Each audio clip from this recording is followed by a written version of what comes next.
Thank you, everyone, for being here, and thank you for muting. If you'll just keep yourself on mute, you're welcome to turn on your camera if you like.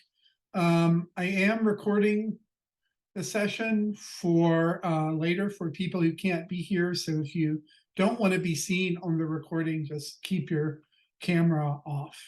I'm Steve. I'm co-owner of Scuppernong Books in Greensboro, North Carolina. And I just want to welcome you tonight to the program. Tonight's event is the second in our 9-part series, Carceral Country, which runs through November. The United States incarcerates more people per capita than any other nation in the world. And we wanted to start conversations on why that is and maybe what we can do about it. Our next program in the series will be an evening with Beth Macy, who's the author of Dope Sick and Raising Lazarus, on Thursday, October 6th at 6 p.m. Over the course of this program, please feel free to put questions in the chat for Marlon or Tessie, and we will get to them toward the end. And we'll also open it up for questions toward the end of the program so you can ask them as well. I'm going to introduce both of the authors here, and then I am going to get out of the way.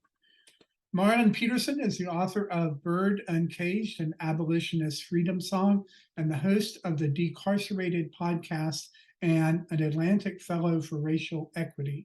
He's also the founder and chief reimaginator of the Presidential Group, a social justice consulting firm, and a 2015 recipient of the prestigious Soros Justice Fellowship. Ebony Magazine has named him one of America's 100 most influential and inspiring leaders in the Black community. He is also an Aspen Ideas Festival scholar and the fall 2016 TED resident. Marlon spent his entire 20s inside of New York State prisons for his involvement in a crime as a teenager. During that time, he earned an associate degree in criminal justice with honors. He spent the last 5 years of his incarceration as the head of the Transitional Services Center, where he created programming and curricula for men nearing release from incarceration. Tessie Castillo is an author, journalist, and public speaker who specializes in stories on criminal justice, drug policy, prison reform, and racial equity. She co-wrote her first book, Crimson Letters, Voices from Death Row, and her second, Inside Voices from Death Row, with 4 men serving death sentences in North Carolina, whom she met while volunteering at North Carolina Central Prison in 2014. Thank you, Marlon and Tessie, for being here. And I'll let you talk. Thanks. Thank you so much, Steve. I'm really, really excited and honored to be here in conversation with Marlon. Been spending the past week just destroying the book with dog-eared pages and yellow highlights. Y'all, I would definitely highly recommend this book. It's a memoir about him growing up in Brooklyn as a young man, his time in incarceration, and how he was able to work even despite all the confines and the inhumane treatment in prison to work to build bridges between folks on the outside, folks on the inside, to try to get more opportunities for incarcerated folks, and has just been doing amazing prison abolition work since then. So thank you so much for your work, Marlon. The book is amazing, and it's available in paperback in December, so you can pre-order that now. And you've been looking for some partners, right, to try to get this book into the prisons if they'll let it in. Yeah, for sure. Talk a little about that. Yeah, the paperback version, as you know, or if you don't know, hardcover books aren't generally allowed inside of facilities. So the paperback version, which will be out in a couple months in December, we'll be able to get in, at least because it's a paperback version, which I should also say includes a study guide as well as a new chapter that's actually dedicated to my daughter who was born 7 months ago. But I am looking for partners to be able to get it into as many facilities as possible before it ends up on a ban list. So I at least want it in, because I know how folks inside, even once it's banned, we know how to make sure that it continues to circulate once it's inside. So my goal is to get it inside before I joined that prestigious list of banned books. Thank you. I hope that you can. So I'm really excited to talk to you. I want to. Prison abolition is like my jam. I love talking about it. Can we talk a little bit about what it means? Like, what does prison abolition mean to you? It's a very broad term. Yep. What it means to me, honestly, is what it is, right? In terms of being able to end the need for prisons and police, right? And prison abolition, but I think one has to go with the other, at least in this context. And without the need for the existence of those things, straightforward. And it's interesting. Like the first time I became aware that phrase, those two words, prison abolition. It was actually, I think, 2002 when I was so in New York State. So I was when I was arrested, I was remanded for 3 years, just about 3 years before I was actually sentenced. And so I finally went upstate, and when you first go upstate, they quarantine you for about a week or so or longer, depending on what's happening.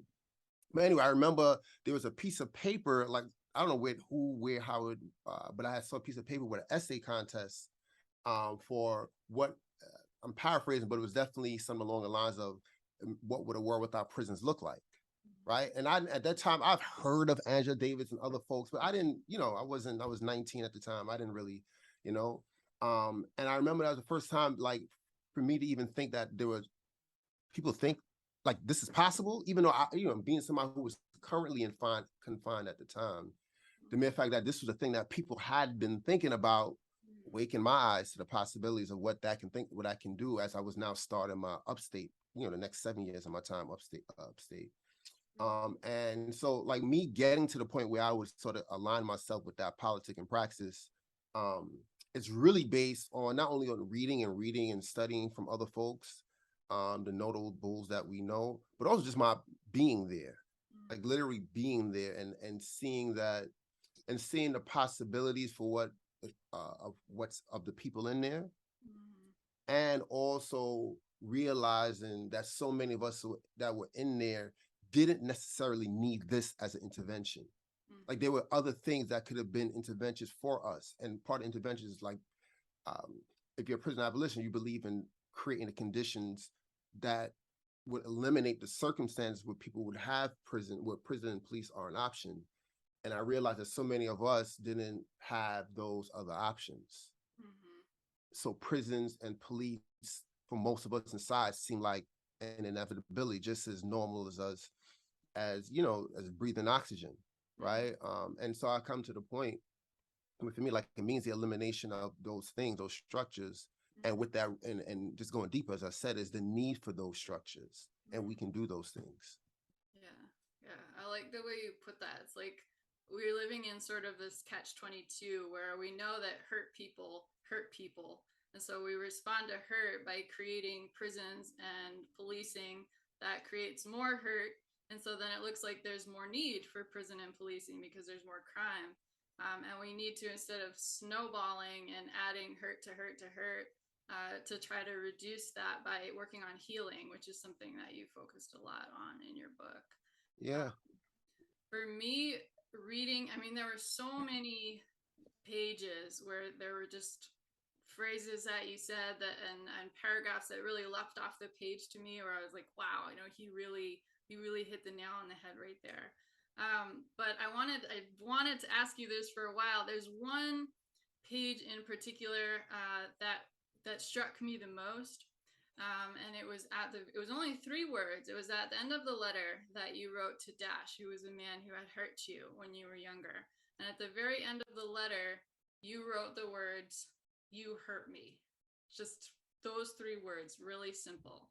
And the reason that they struck me is because in the past year, I feel like I've been myself just going through this process of growth as an adult and maturing, where I'm learning how to say those words to someone who has hurt me and how hard it is to say those simple words. And also learning how to allow the words to be said to me without responding with defensiveness and I didn't mean it like that, and all of the things that that we go Mm. into when we hear people say it to us. And I'll credit my partner who's listening to this call for teaching me a lot of that. But I wanted to know, Marlon, like, how did you get to, what was your process for figuring out how to say those three simple but so difficult words? Very hard process and time. That chapter dash, I think it's the fourth chapter in the book, I believe. It was, I always say, it was the most difficult chapter for me to write in the book, because I was going back to a thing that I had never really didn't speak about publicly, even privately to people for the most part, right? And I also knew that if I'm gonna write it honestly, and also like if I'm gonna write it honestly, I had to bring the reader into it. Like, it's very descriptive in how I write it. And the reason why I wanted to do that, because I wanted the reader to understand like what I went through to get to that point, to say those three words at the end. Like, it was a lot for me to get to that point. And there's therapy and all those sort of things as a part of it too. But also, as somebody who spent a great deal of, who's harmed and harmed people, but also spent a great, my formative years, my entire 20s around people who either did hurt or were accused of hurting people or hurting themselves. Like, I spent my, people talk about their college years and all that. Well, my college years were inside, at least my traditional college, the traditional years. And I learned to like and love people in there, people who committed things and harms.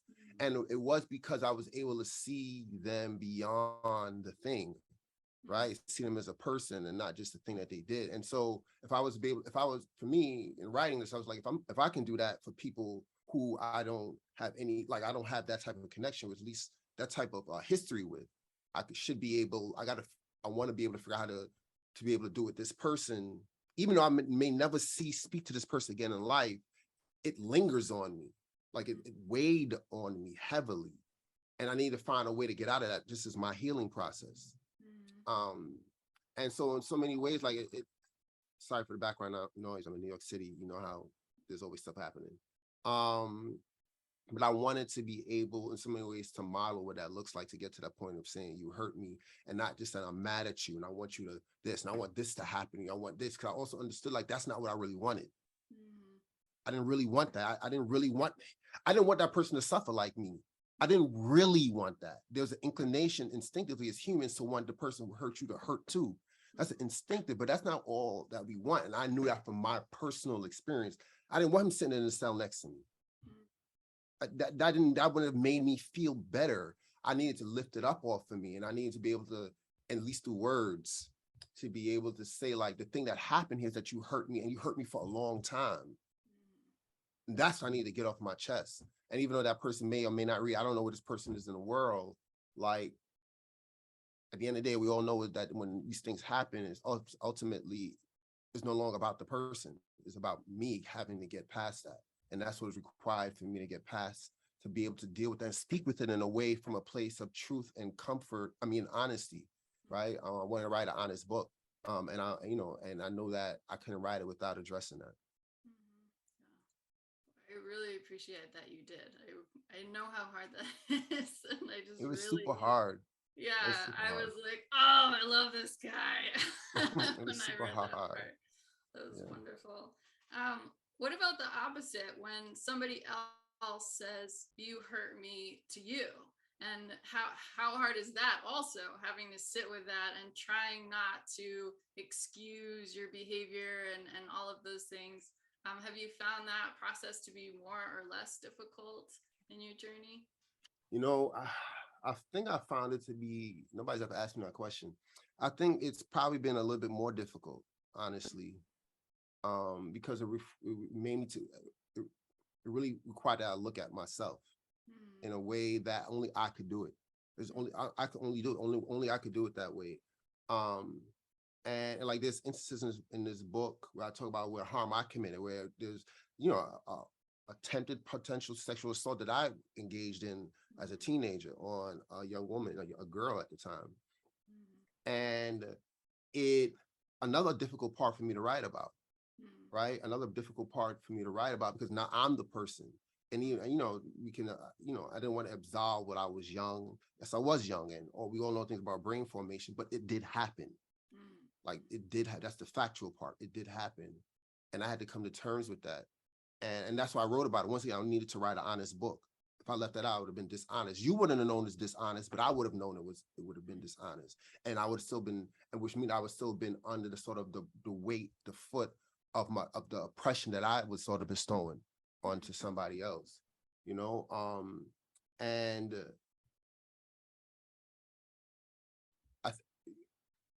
I didn't know necessarily I was doing this while I was writing a book, Tessie, but there's a point in the book when I realized that I need to model what this looks like, the things that I gave talks on abolition and, all these sort of things for years, right? And workshops and trainings and all these sort of things, but here I am now, right? Talking about me. And I was like, I need to model this in real, like in human terms, not just in a case and not in a statistic, not just an op-ed, but like me. You know what I mean? So I wanted to model it. I think I'll say this much, like just, everyone knows if you're a writer, but if you write a memoir, it's like, I don't encourage people to write memoir. I can encourage people to write. I don't know if I encourage people to write memoir, right? Because it's like a masochistic endeavor. Yeah. But aside being being a little silly about it, but it writing about the experiences in which I harm people, even as an inanimate object, like it, I understood in so many ways more so, and this is weird for me to say this, because it's not the same things that happen, it's two different things. I had to write about what I did to be able to come to grips with what the person did to me. Right? It's definitely weren't the same things in terms of the actual act and whatnot. But like, when you read Dash, I'm telling the person, look, all the things you did to me, how this affected me for years. I mean, I'm just trying to I'm expressing all the things that happened to me all these years. Like my life took a different turn when that thing happened, right? And for me, it was like, writing about what I did is for me acknowledging there's possibly somebody out there in that world, potentially, who is like, this person may have diverted me, put my life in a different trajectory. Yeah. So, I mean, you didn't ask me all of that, but I think those are two of the most pivotal parts of the book for me. At least personally, there's other things, but personally, the two most pivotal parts for me because it required me to expose parts of myself that I was usually uncomfortable exposing. But I also knew it was the parts that I need to expose to be able to speak about a term like abolition in any real way. Yeah. And it's so necessary because it makes abolition real and more manageable to us. Because I feel like, I've been to so many abolition talks also, and we talk about, we need to reform the education system and get rid of the school to prison pipeline, and we need to change the economic system so people have more job opportunities, and we need to overhaul the mental health and the substance use response so that we can get help to folks who need it. And those are just huge systems, and it seems overwhelming to even talk about needing to reform all of that in order to be able to talk about abolishing prisons. And I think it's so important for us to break it down into manageable, like bite-sized pieces, things that each of us can do today. And really the building blocks of all of those things is personal healing, which creates community healing. If we can heal the broken parts of ourselves, and we all have those broken parts, then we can commit to healing communities as well. And then we can tackle those larger things. It just sort of goes up from the ground up. And one thing that it reminds me of when we talk about the importance of just basic stuff, being able to say you hurt me to someone, and being able to hear someone say it to you, and to be able to hold space for them, and to not immediately try to respond defensively, is when we think about the fact that one of your best quotes from the book was, incarceration is the direct result of white people believing that they need to dehumanize everything Black in order to prosper. And I think one of the most telling examples that we have in our society of a very poorly executed "you hurt me" response is how white people, and I include myself there, often respond to being told, "You've hurt me" as a person of color, as a Black person. And we immediately go into, "It wasn't me, I'm not racist, I didn't mean it like that, you don't understand." And that makes it impossible for that healing to take place. And that healing is so necessary to get rid of incarceration, because incarceration is caging Black and brown bodies. And until white people can be able to hear the words "you hurt me" and respond with space and grace and understanding that whatever our intentions may have been, the hurt was still caused, and that what your intentions don't negate the impact of your actions or of your inaction.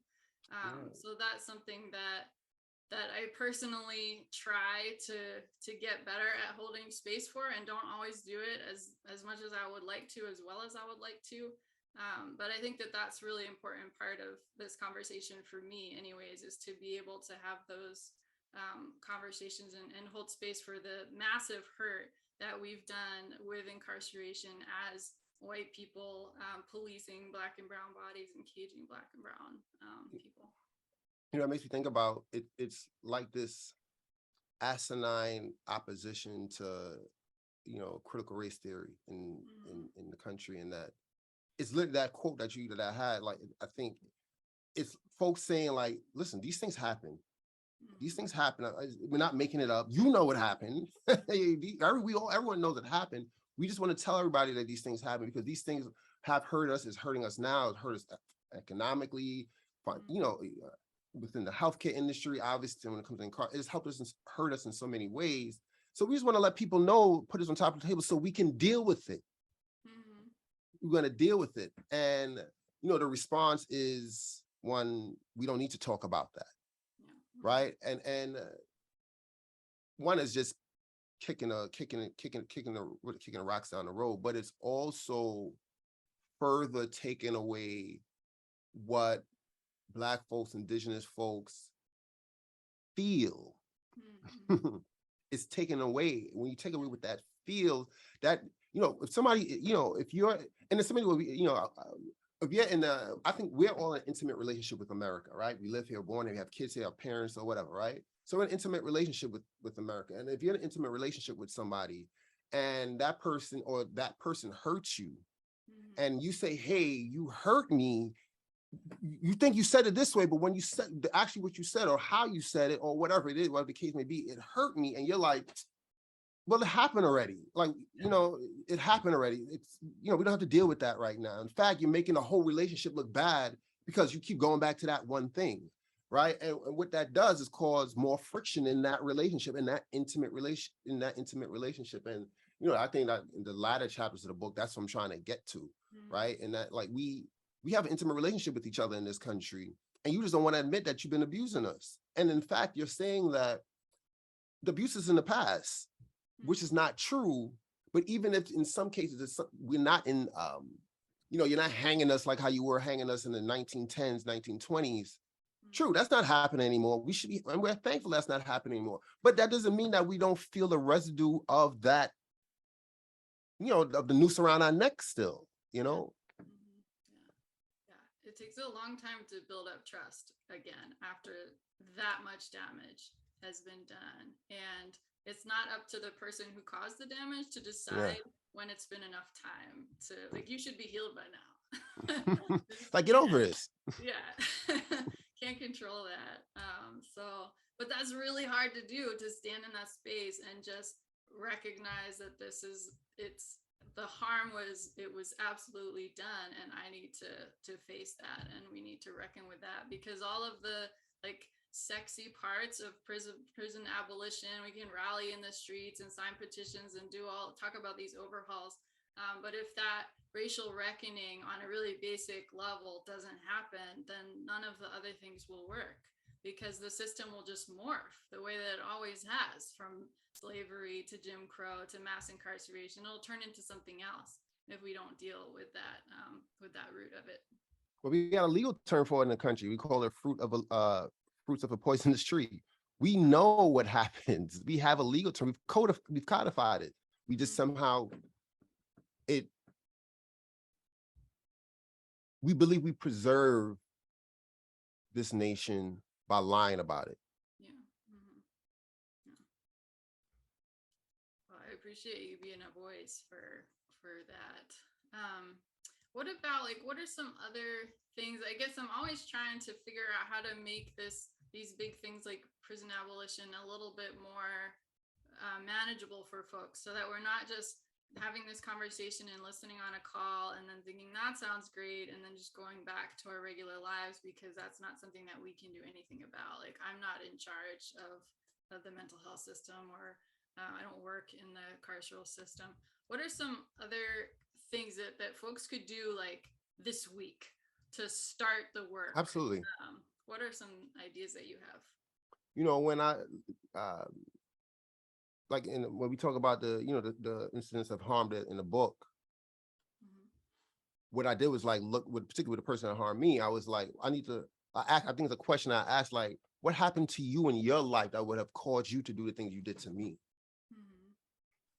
What I often tell people is that when you watch the news now, or you're scrolling on your feed on Facebook, whatever your social media is, and you hear about somebody in the community, your community, who committed some harmful act, right? Particularly now we hear about gun violence, right? Particularly over the summer, just uprise, and it has been, right?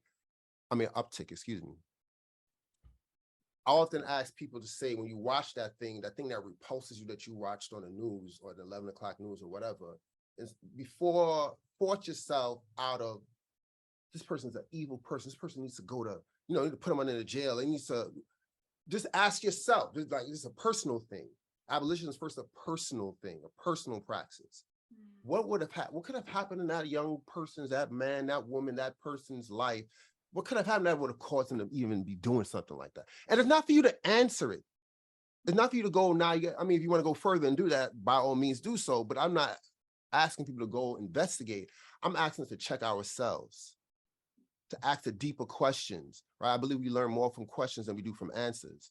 And if we're, like, asking that type of question of ourselves first, we're kind of like shifting, maybe slowly, but shifting how we look at society, but how we look at people in our communities, right? And I think it's a simple way. You said something basic.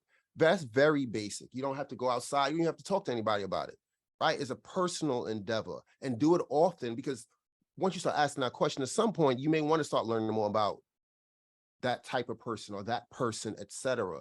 And then that leads you down a rabbit hole that's probably helpful in being able to digest these things. We have a lot of hard things that are happening in our world. And I'm not even, aside from the natural disaster that's happening right now in the South, right? And in the Caribbean. We have a lot of interpersonal harm that's happening on a daily basis. And, I don't believe, Tessie, it's a term that a lot of people use. I used to use it too. Senseless gun violence. I don't believe in the term senseless gun violence. I think that if you look at the communities where most of the team talking about intra-community gun violence, when you look at this, the whole socioeconomic situation within these communities, it makes sense. It's not excusable. Be clear. I'm not saying, okay, I get why you don't go do it. No, that'd be dumb, right? But it makes sense. Not only why it also makes sense, because it's been happening in the same communities for generations. So it's something not wrong with the people in the community. There's something wrong with the community, the conditions of the community that creates it, because there's some other communities who we know we can point to. Maybe we live in them, maybe we visit them, whatever, where things like that almost never happen. And it's not because the people there don't do drugs, people aren't abusive, people aren't sexually assaulting each other. It's not because those things aren't happening. Those things are happening, but there's so many other resources around the community and economic resources as well that don't allow those things to be easy options for most of the people in those communities, right? And I get to that point by saying, like, you can get to that point by asking that question when you watch the news. What would cause a person to do that? And you might be thinking, well, what's happening in that community? and then you go deeper, and then you go into the root, right? Abolition, radical thought is about getting to the root. So now you're going to the root and not just staying at the surface. Yeah. That, I feel like you almost said one of my other favorite quotes from your book. I'll just read it. Survival of the oppressed isn't always logical to the oppressor when observing the oppressed. None of our people are monsters. None. The moment we describe people as monsters, we shift human behavior into the realm of the unexplainable. Every act of violence can be explained. And I think you say it really well right there. And that reminded me a lot just of the guys on death row, because that word monster is used so frequently to describe them and just completely dismiss everything about them, everything that they went through in their lives, everything that led up to the murder and the conviction. Just monster, someone who can't who has no reason for acting the way that they do and who can't change also. And so I think one of the biggest things of my work that I feel it's my job to do is to challenge that word and to really make sure that folks who are using those kind of words, or who've never met anyone on death row or never met anyone in prison, maybe have the opportunity to actually connect and interface with someone who's in prison. So that's another thing that I would encourage folks to do as a way to get involved with this, is just build a personal relationship with someone who is either currently or formerly incarcerated, and you'll see very much for yourself that there's a lot more in common between you than you might expect. Those human connections can form. The interesting, Tessie, is when I was first arrested, New York State still had death penalty on the books at the time. It's just that the borough I was in, which I was arrested, which was Manhattan, New York County, the DA at the time didn't personally believe in the death penalty, so he would never pursue any cases. However, when I was first arrested, I never forget my attorney said to me in central booking, you're facing. He told me you're facing death penalty, but he literally said you're facing a death penalty, but the Manhattan District Attorney doesn't believe in it. So what you're looking at right now is natural life. I'm just giving that sort of that caveat in it, because like this is the difference between death row. Like I could have been on death row. And if I was in the South and many other states on the Midwest, right, as just being an accomplice, I would be on death row. And everything that comes along with like the stereotypes of people on death row, right? And so, that's how I think when we ask these different questions, we begin to open ourselves up to different vocabulary, right? In terms of understanding things, how we describe people in these situations. And that's the process of personally opening ourselves up to the humanity of other people. There are people on death row who I met when I was volunteering there who were accomplices. They were lookout people, just like you, when a murder happened, and they're on death row, which is really, and the actual shooter is not.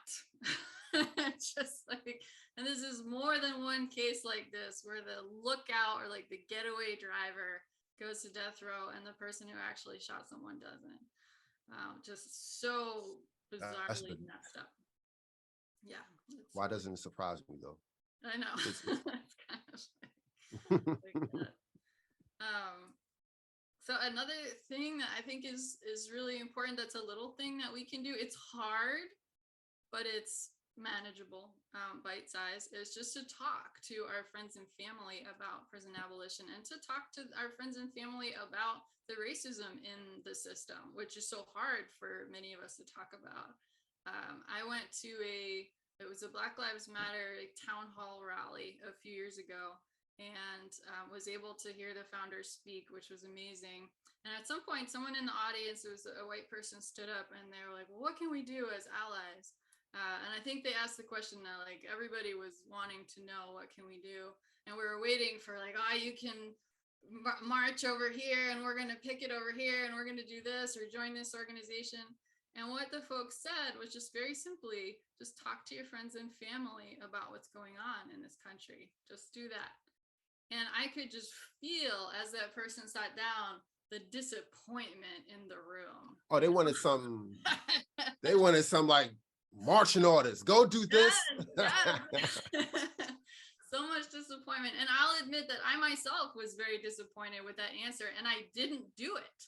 Not at that point. I didn't do that little thing that was asked of me. Just talk to your family and friends about it. And I know that my family needs to hear this stuff. And it was years later that I went back to that and realized the immense wisdom of what they had said. That they were, again, getting back to the building blocks of this stuff. And everybody wants to rush to the sexy stuff at the top without going through the building blocks that are really difficult.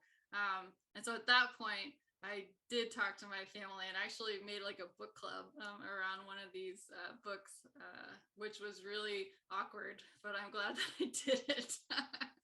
Well, that's the word. It is that simple and that difficult, and we often brush that aside, like, oh, I don't need to do that. It's a small thing. Plus, I don't want to talk to my family about that. That would make me uncomfortable. And that is really where the work is and what needs to be done.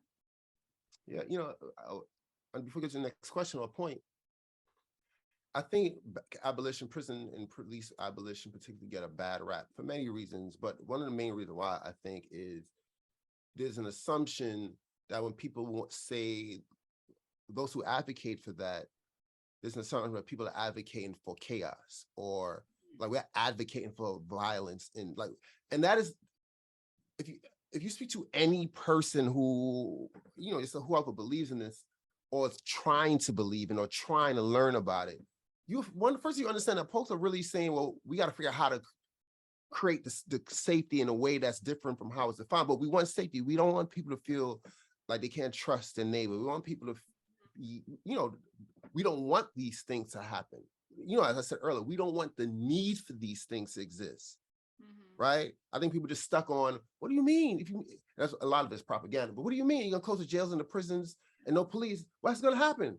What about the murderers and the rapists? Like that's always the next thing, right? Because everybody has murderers and rapists like ramping up and down the streets, right? I'm just being facetious there, but also, I'm gonna say, I'm going to tangent.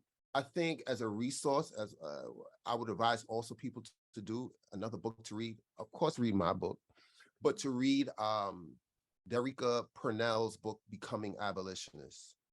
I'm actually gonna be on a panel with her on Sunday at the Brooklyn Book Festival, but she's a good buddy. But there's so much ignorance in terms of what this is, that I think it's hurting our communities. Actually, the ignorance around us is actually causing further harm to our communities. What do you feel like are some of the obstacles, I guess, that get in the way of us really taking more steps towards the prison abolition? Like, what are the main obstacles? Well, I think me included, are complicit in these obstacles. What I mean by that, the big word is capitalism, right? But there is a way in which we all are invested in the propping up of society as the way it is. Now, we may not invest in, we may have a certain radical politic or a certain type of politic, but we're somewhat complicit in it. And I think that's the first part, is acknowledging that part. Like, we have to acknowledge our complicity in it. We, me, I keep saying we, me, right? I think another obstacle is the fear of the unknown. To be quite honest, I think that's the biggest thing, because I was saying 2 minutes ago, I said people think murders and rapists are running around the streets. I think that when it comes to sexual violence, to be very sensitive to that issue, that there are a lot of folks who commit sexual harm who are very close to us, and and statistics will show that most of the people who commit these things are our family, friends. They're not necessarily somebody running down the street. But these are real things, though, right? I'm just saying that these are real issues, and I think reason why people resort to that extreme, like, what about rapists and the murderers? Because they, those things really viscerally scare us, and we may have been harmed by it. I had a family member or what have you, and I get it. I completely get it. So the fear of an unknown, I think that hurts people. I also think that there's a light, though, I think, in being, in also in knowing that we can create different alternatives. We can create alternatives. Like, we can. That's also, I think, something that should encourage us, right? We can create alternatives to these sort of things. Because here's the thing, we have some evidence of what doesn't work, right? If you're coming from, like, you're doing an evaluation standpoint, we have evidence of what doesn't work. We know that historically, policing has always been oppressive to marginalized groups in this country. We know that, like, that's whether it be, Irish coming here, obviously going to African American, like, we know that. So we know that, historically, we also know that, like, this recycling door, revolving door around incarceration, the word recidivism. We also know that we have not been able to stop that with the current system. We also know that. That's some of the evidence. We know this system hasn't worked that way to what we think it's supposed to work. It also hasn't made our neighborhood safer, right? So anyways, we have some questions here, and I want to get to the questions, but I do think that the fear of unknown is real, and I get it. That's one thing that hinders it, but it's also, I think we should look to the light and the possibilities that we can create, because we have evidence of what hasn't worked. So one of the questions, or you can answer this one, how can we help get your books in the prison? What specifically do you need us to do to partner? Well, okay, so I think that for folks who have access to these places, whether it be the prison libraries in different states, jails as well, I don't want to just go straight to the prisons as well as jails. If you can connect me, I'm gonna say me, I obviously have folks, but you connect me, I'll put, I guess I'll put an email in the chat. My email in the chat. If you can connect me, if you have any reconnects to prison libraries or volunteers who work in prisons as well, who can also make those things happen. Sometimes volunteers can make things happen faster than actually going through the administration. I'm open and I'm willing and would like to do that, and even willing to travel to be in sort of these facilities with the men and women wherever I'm allowed into, to be in conversation with them. But that's the thing. I'll put my email in the chat. Like, I really would like to be able to get in as many jails as prisons as possible, including juvenile facilities, especially juvenile facilities, actually. Yeah, there are several like prison book project kind of things I know across the state that might be good partners for you too, that I can reach out afterwards about. So one of the questions is about rehabilitating. Is there no point in looking into ways to rehabilitate folks while they are incarcerated? How about looking at Scandinavian systems? Yeah, listen, so I've never been to a Scandinavian country, right? I'm actually going to be doing a convening in February in criminal justice sort of convening in New Zealand. So I'll be seeing another part of the world, working with Aboriginal folks. But to be clear, I've never been in a Scandinavian country.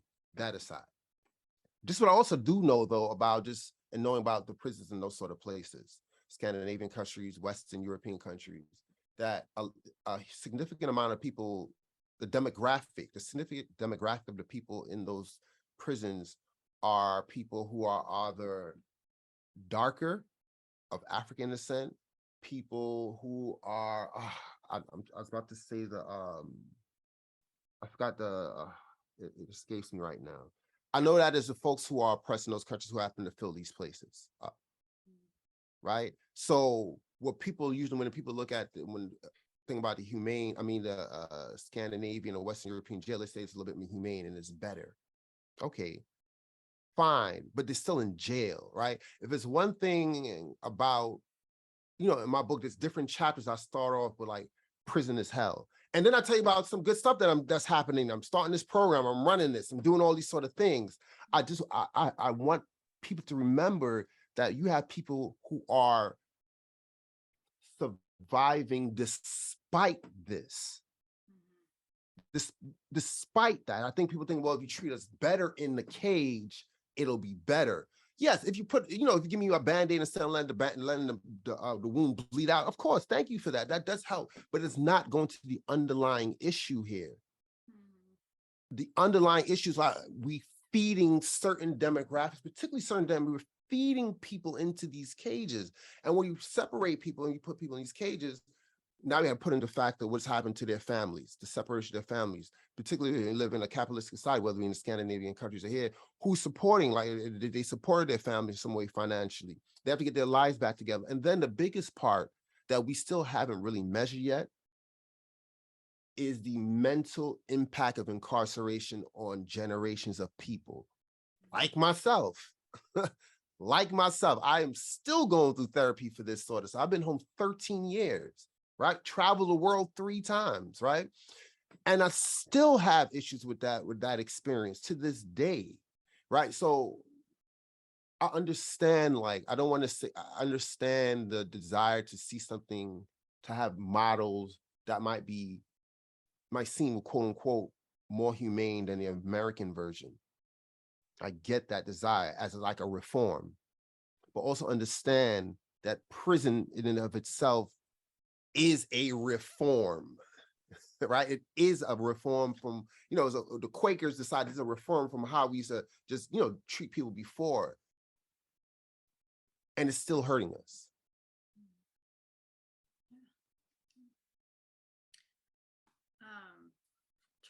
Let's try this last one. So your words, there's nothing more powerful than a human who understands who they really are. Having a really big impact on some folks here. Can you talk about that a little bit more? I don't know, maybe sometime I may write a self-help book to help myself. No, I think when I got to that point in a book, I'm thinking about me at that moment.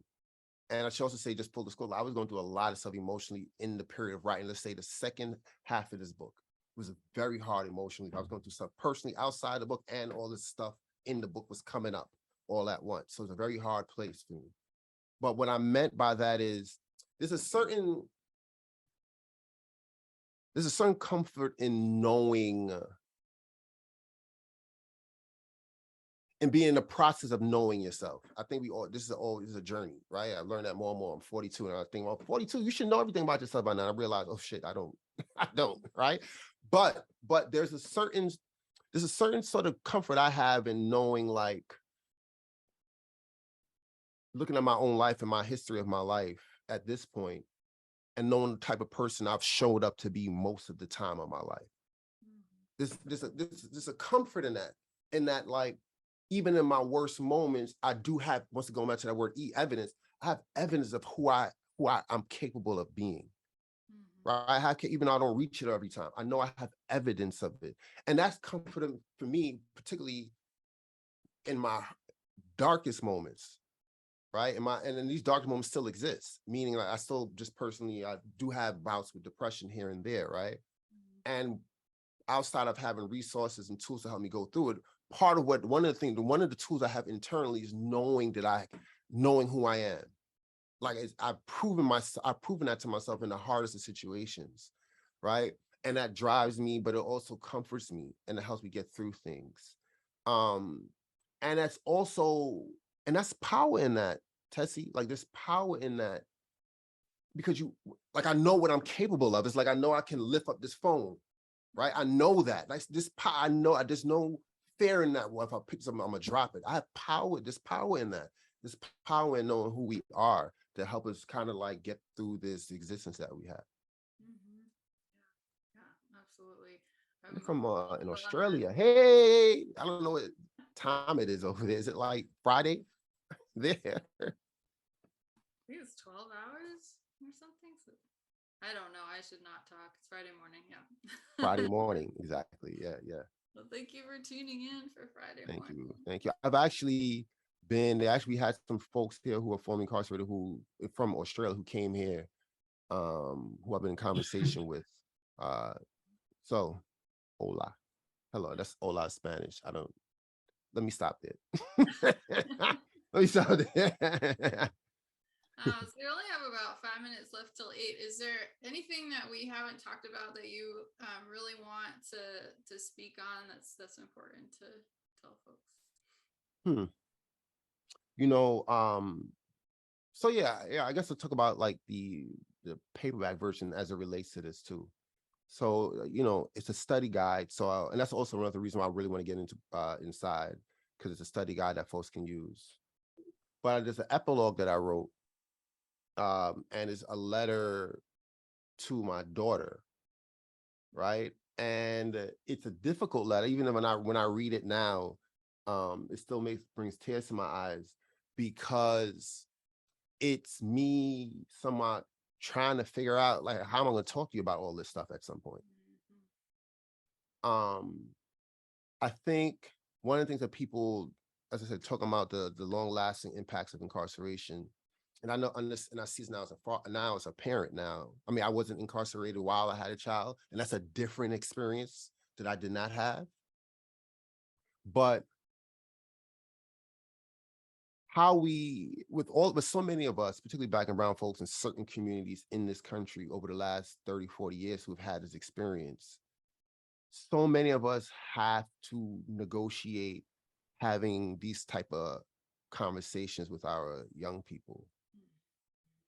Even no matter who we are now, who we are in life now, right? We still have to figure out how we're going to have these conversations with our folks.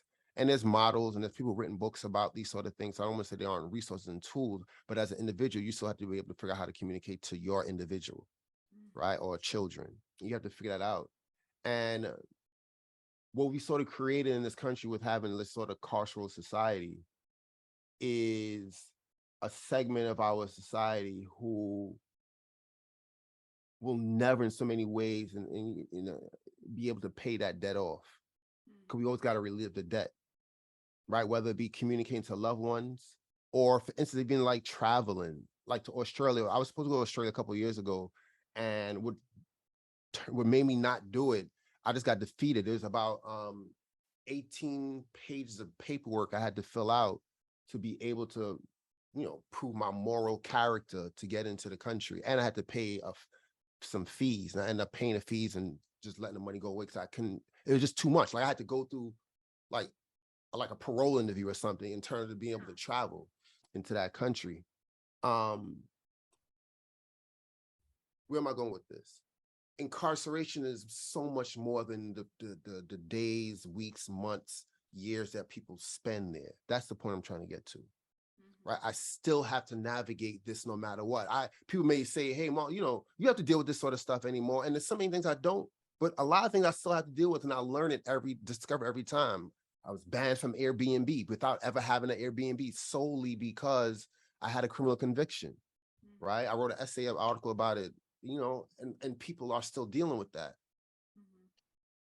And I feel like as in other parts of this world that I begin to get access to, there's another explanation. I'm on a board of a criminal justice organization here in New York, a new organization, and I had to give a letter to them so they could submit to the Department of State in New York State about my moral character to be on the board of a criminal justice organization here.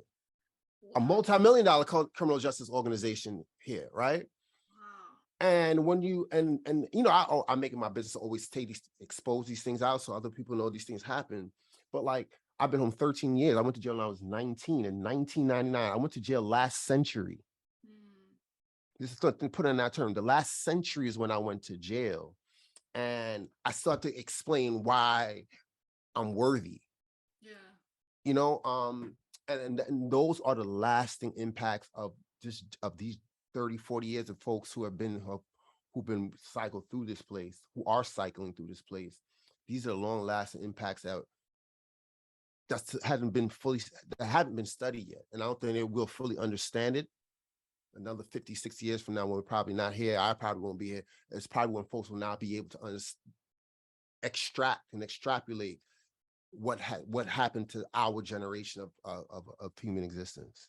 Yeah, I don't think history will judge us kindly. No. Incarcerated. No. And I'm excited for when they don't. I can't wait till we get to the point where the madness that's happening now is seen for exactly what it is. And Marlon, yeah. Do you want to, there's one more question in the chat about access to individual therapy in the prison system. Thought you might want to Yeah, so let me say, Antonym. let me give a mature answer. I mean, not from as far as I'm aware, right? There are no New York, state institution or federal therapy provided. Now, there may be, nonprofits that may go inside and do some sort of group therapy work, which does happen. Obviously, when I think about volunteers, there's definitely group therapy, but individual therapy that is not tethered to the system that has you, I'm not aware of it. And that, it's funny as you asked that. I mean, the person that asked that, I remember being inside, and this before I thought therapy was cool, to be very honest with you, right? But I remember being inside talking to some of, with fellas inside and be like, they should get therapy in here. I just say somewhat like jokingly. But I realized like what a difference that would make, because here's the thing, people are people are hurt inside and dealing with a lot of things, compounded by, if they did get convicted of something, that's compounds the things already that they're already dealing with, right? You read my book, my conviction is not the biggest part of this book, right? Me going to jail, is not the biggest part, is about everything that happened before it, right? And I wasn't able to unpack any of that inside. There was no space to unpack any. I didn't unpack that. I began unpacking that stuff within the last 5 to 6 years, right? So I'm just saying that, so the answer is no, but I also, I do think there should be, and I don't think that any sort of individualized therapy should be tethered to the Bureau of Prisons or the state prison system. It cannot be tethered to it. Yeah. In North Carolina, it varies from institution to institution, whether they have therapy or not.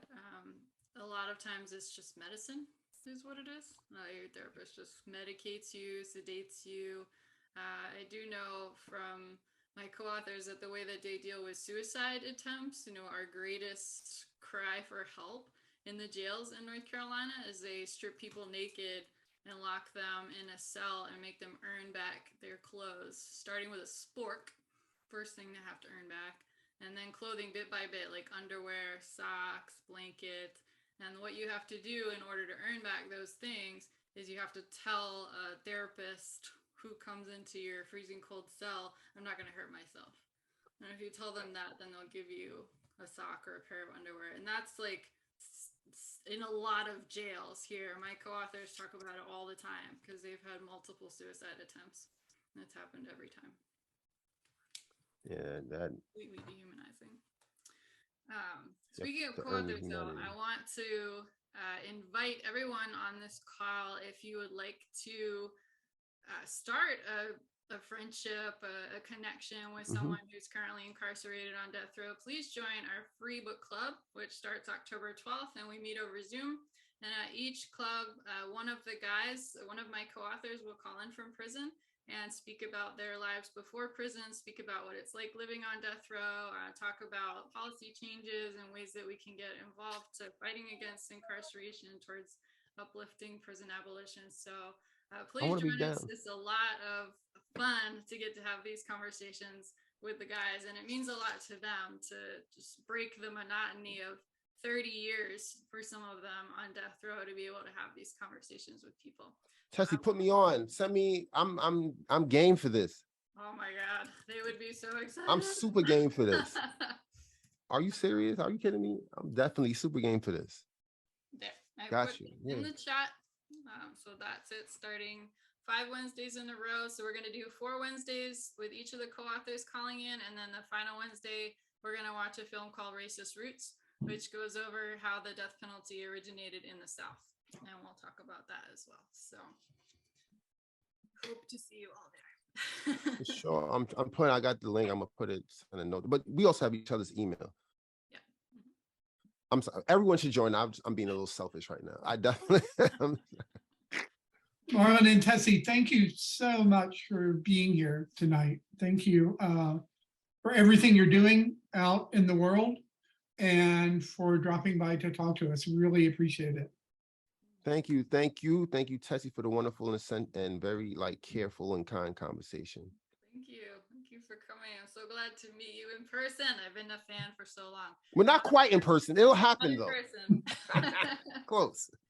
In All virtual. right. Have a good night, everyone. Have a good Thank night. you. Bye. Thank you.